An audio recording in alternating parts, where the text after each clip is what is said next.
शुभ सकाळ पिलामाने आज आमे पढ़िबा भारतीय जातीय आंदोलन गांधी जुगर विषय पाठ एक एटा होची पार्ट नंबर 3 जोथिरे अछि हमर जोथिरे अछि क्रीड़ा आंदोलन दवा दुर्गा कल कारखाना आंदोलन। गतकाली आमे पढ़िथिला चंपारण आंदोलन जोटा कि महात्मा गांधी प्रथम आंदोलन थिला। एटा होची खेड़ा आंदोलन। एटा कोठी खेड़ा कोठी अछि अवस्थित। एटा होची गुजरात रे अछि। गुजरात रे खेड़ा गोटे डिस्ट्रिक्ट। एटा गोटे जिला जोठी शस्य बहुत कण उत्पादन होतिला किंतु दुर्भिक्ष जोगु सेई जागारे शस्य उत्पादन रे कण हैला बाधा प्राप्त हैला। सेही समय गोटे नियम थिला कि चाषी माने इंग्रेज माननकु राजस्व भरणा करुथिले।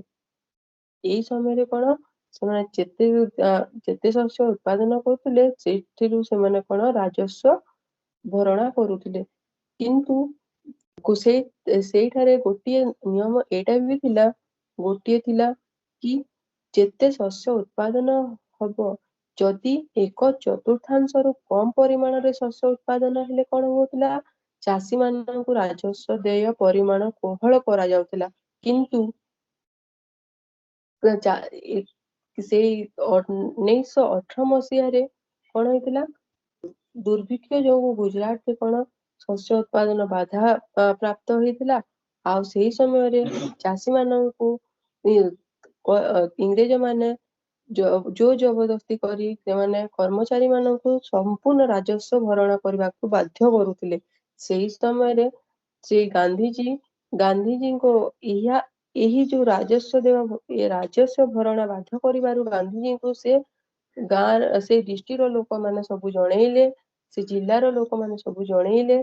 सेही समय रे गांधीजी कण कले एहा विरुद्ध रे ए खेड़ार जो राजस्व देबाकू जो बाध्य करुथिले ता विरोध रे सत्याग्रह करबाकू चाषी माननकु संगठित करिथिले।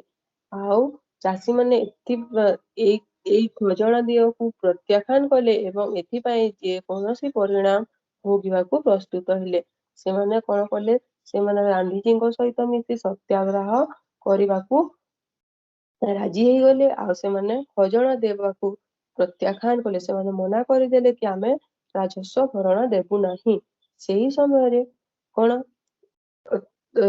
सेही समय शेषरे इंग्रेज सरकार बाध्यतामूलक राजस्व आदायरू निवृत्त हेले। तापरे इंग्रेज माननकु सेमाने बाध्यतामूलक कले राजस्व जो एटा हम कण थिले कि राजस्व देले नाही सेटा तापरे इंग्रेज सरकार माने ताकू शेषरे इंग्रेज सरकार माने कण कले बाध्यतामूलक हेई से राजस्व नेबा पई मना करिदेले। एक गुप्त निर्देश नामा जारी करी केवल सामर्थ्य थिबा चाषी माननक ठारू एहा आदाय करिले। माने जेउ माने देई पारिबेनी सेमानक ठारू सेमाने आउ राजस्व आदाय कले नाही। जेउ लोक माने देई पारिबे जेउ लोक माने तांकू समर्थ अछंती कण राजस्व देबा पई सेई चाषी माने खाली इंग्रेज माननकु कण दउतिले राजस्व देले। एही आंदोलन रे इंदिरालाल जांगी गांधीजींकर जड़े मुख्य सहयोगी थिले। किए थिले मुख्य सहयोगी जड़े गांधीजी सहित किए मुख्य सहयोगी थिले इंदिरालाल जांगी। तापरे आंदोलन रो सफलता हला। आउ खेड़ा जिल्लार आदिवासी तथा अहमदाबाद आईनजीवी सरदार वल्लभ भाई पटेल गांधीजी को जड़े प्रधान अनुगामी हेई गले। तापरे सेई समय रे सरदार वल्लभ भाई पटेल कण हेले तांकर प्रधान अनुगामी हेई गले तांकर शरण को आसीगले। तापरे थिला आम तृतीय आंदोलन अहमदाबाद लुगा कारखाना आंदोलन। एठारे कण होतिला एठारे सेही समय रे लुगा कारखाना रे कण हुए बहुत माने जो कण थाए रुआ थाए कपा थाए जो कॉटन थाए सेथि कण हुए लुगा पई जो तार जो सूता सब थाए सेथि बहुत कण हुअंती मूषा जन्म ग्रहण करती माने मूषा से कारखाना को बेसी पशि जाती।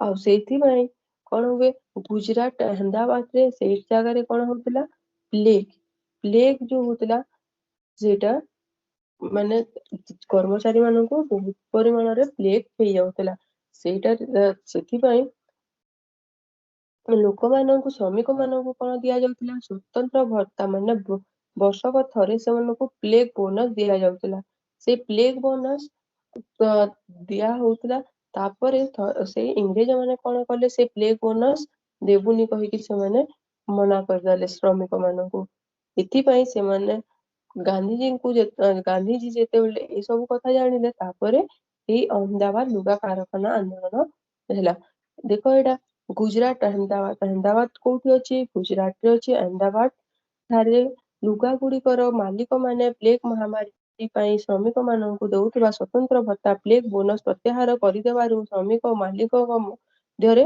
କଳହର ସୂତ୍ରପାତ ହେଲା ମାନେ ଗୁଜୁରାଟ ଅହମଦାବାଦରେ କଣ କରୁଥିଲେ ଯୋଉ ଲୁଗା କଳ ଗୁଡିକର ମାଲିକ ମାନେ ଯୋଉ ଶ୍ରମିକ ମାନଙ୍କୁ କଣ ଦଉଥିଲେ ପ୍ଲେଗ ବୋନସ ଦଉଥିଲେ ସେଇଟା ସେମାନେ ପ୍ରତ୍ୟାହାର କରିଦେଲେ ସେଥିପାଇଁ ମାଲିକ ଆଉ ଶ୍ରମିକ ମଧ୍ୟରେ କଣ ହେଲା କଳହର ସୂତ୍ରପାତ ହେଲା ସେମାନଙ୍କ ଭିତରେ କଣ ହେଲା ଝଗଡା ହେଲା ମାନେ ଏମିତି ତାଙ୍କୁ କଳହ ସୃଷ୍ଟି କଲେ ତାଙ୍କ ସହିତ ଭଲ ବୁଝାମଣା ହେଲାନି ସେଇ ସମୟରେ ଇଂରେଜ ଜିଲ୍ଲାପାଳଙ୍କ ଅନୁରୋଧ କ୍ରମେ ଗାନ୍ଧିଜୀ ଏହି କଳହରେ ହସ୍ତକ୍ଷେପ କଲେ ଏବଂ ଏଥିପାଇଁ ଏକ ଟ୍ରିବ୍ୟୁନାଲ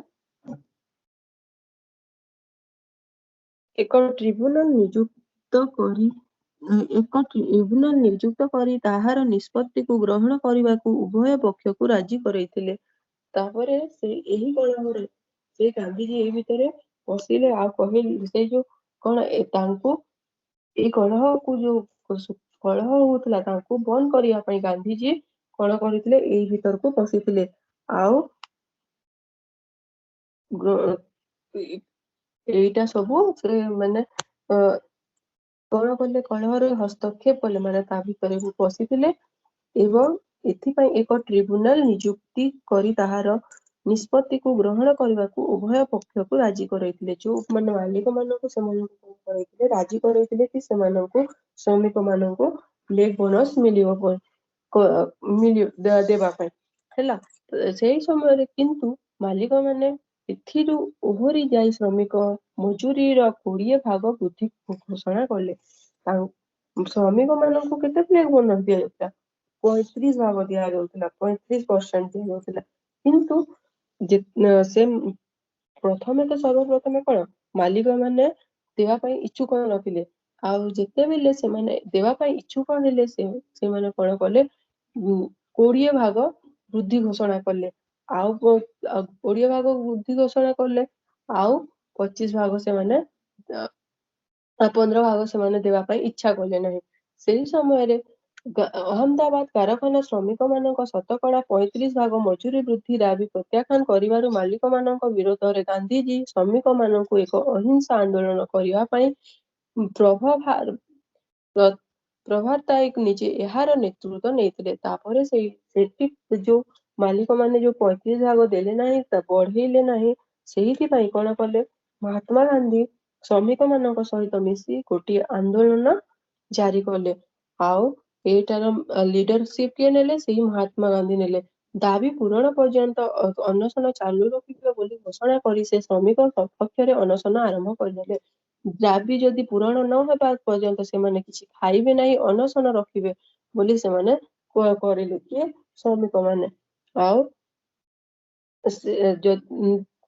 ସେଇ ସମୟରେ ମାଲିକ ମାନେ କଣ ଭାବିଲେ ଯଦି ଶ୍ରମିକ ମାନେ ଅନଶନ କରିବେ ଖାଇବେ ନାହିଁ ହେଲେ ତ ସେମାନେ ମରିଯିବେ ହେଲେ ତା ଯଦି ସେମାନେ ମରିଯାଆନ୍ତି ହେଲେ କଣ ହବ ସେ ତାଙ୍କ ଯୋଉ ଲୁଗା କାରଖାନା ଚଳିବ ନାହିଁ ସେଥିପାଇଁ ସେମାନେ ଏହି ଅନଶନକୁ ବନ୍ଦ କରିବା ପାଇଁ ପରେ କଣ ହେଲା ସେମାନେ 35% ତାଙ୍କୁ ଭାଗ ବୃଦ୍ଧି କରିଦେଲେ ଆଉ ସମ୍ପତ୍ତି ତାଙ୍କୁ ପ୍ରଦାନ କଲେ ତାଙ୍କ ପ୍ଲେଗ ବୋନସ ଦିଆଗଲା ପୁଣି ଏଇଟା ହଉଛି ତାଙ୍କର ତୃତୀୟ ଆନ୍ଦୋଳନ ଅହମଦାବାଦ ଲୁଗା କାରଖାନା ଆନ୍ଦୋଳନ ଯୋଉଥିରେ ମହାତ୍ମା ଗାନ୍ଧୀ ଭାଗ ନେଇଥିଲେ ଦେଖ ଏଇଟା ଏହା ଶ୍ରମିକ ମାନଙ୍କୁ ଦୃଢ ଭାବରେ ସଂଗଠିତ କରି ସମଗ୍ର ଭାରତ ଦୃଷ୍ଟି ଆକର୍ଷଣ କଲା ଏଥିରେ ଭୟଭୀତ ହୋଇ ପରିଶେଷରେ କାରଖାନା ମାଲିକମାନେ ଶ୍ରମିକମାନଙ୍କୁ ମଜୁରୀ 35 ଭାଗ ବୃଦ୍ଧି କରିବା ପାଇଁ ସମ୍ମତି ପ୍ରଦାନ କଲେ।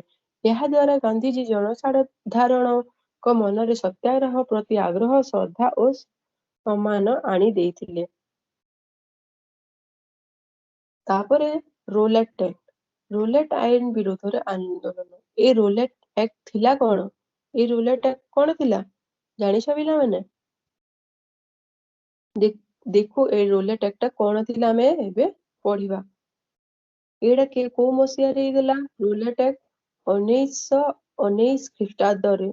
ଏଇଟା ଏଇ ଭିଡିଓ ତମକୁ ଯଦି ଭଲ ଲାଗିଲା ହେଲେ ଲାଇକ୍, ସେୟାର, ସବସ୍କ୍ରାଇବ କରିବା ପାଇଁ ଭୁଲିବ ନାହିଁ।